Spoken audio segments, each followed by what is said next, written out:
A'udzubillahiminasyaitonirrajim. Bismillahirrahmanirrahim. Assalamualaikum warahmatullahi wabarakatuh. Waalaikumsalam warahmatullahi wabarakatuh. Baiklah, perkenalkan nama saya Darussalam, NIM 19329085. Saya akan menyampaikan judul materi yaitu iman kepada Allah. Yang pertama yaitu pengertian beriman kepada Allah. Iman kepada Allah Subhanahu wa Ta'ala merupakan asas dan pokok akan adanya keimanan kepada kitab-kitabnya, yakni keyakinan yang pasti bahwa Allah Subhanahu wa Ta'ala adalah Rabb dan pemilik segala sesuatu.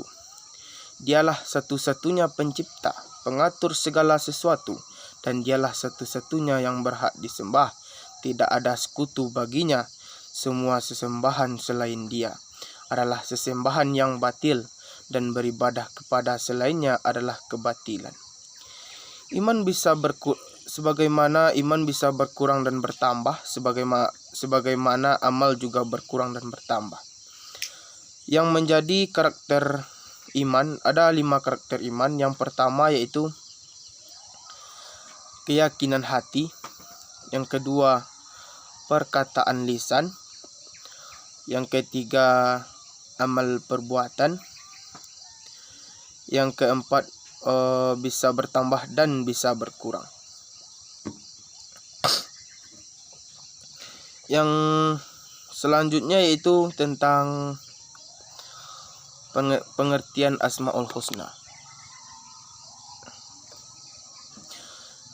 Makna dari Al-Alim adalah tentang Maha mengetahui. Yang kedua yaitu makna dari Al-Khabir, Maha mengetahui segala sesuatu, Maha teliti, Maha waspada, dan sebagainya.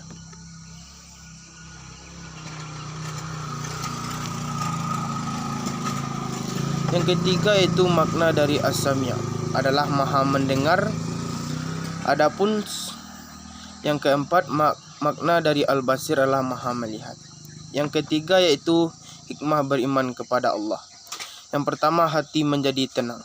Salah satu hikmah beriman kepada Allah ialah tenangnya hati. Hati menjadi tidak mudah goyah dan ajakan nafsu, jahat, atau orang yang menyesatkan. Yang kedua, mendapat bimbingan dari Allah Subhanahu wa Ta'ala. Orang yang beriman kepada Allah Subhanahu wa Ta'ala akan mendapatkan bimbingan darinya, sehingga insya Allah apa yang dilakukan oleh orang yang beriman tersebut ialah berbagai macam perbuatan terpuji dan lagi baik.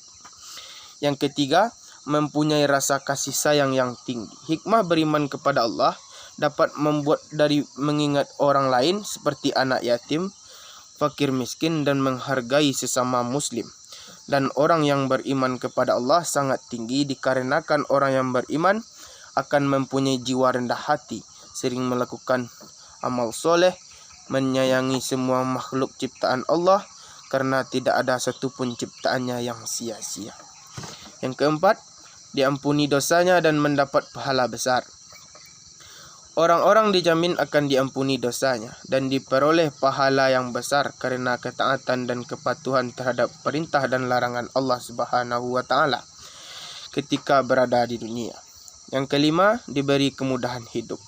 Orang yang beriman diberi kemudahan dalam mencapai tujuan hidup, terutama bagi orang yang berpedoman kepada Al-Quran dan hadis.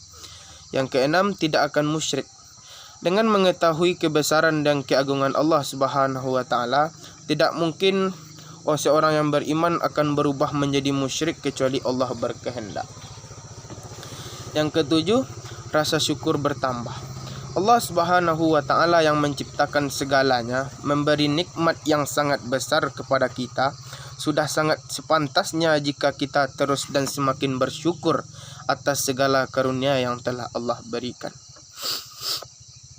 Yang kedelapan, ketaatan kepada Allah bertambah. Perintah dan larangan Allah Subhanahu wa Ta'ala akan mudah dibedakan oleh seseorang muslim, dan apabila manusia patuh maka hasilnya hati akan selalu ingat kepada Allah. Yang kesembilan, mendapat kebahagiaan sesungguhnya. Beriman dengan sesungguh-sungguhnya kepada Allah Sang Pencipta segalanya membuat hati manusia yang beriman kepada Allah tentram dan membuat hati lebih tenang sesungguhnya. Berada lurus di jalan yang diridai Allah Subhanahu wa taala.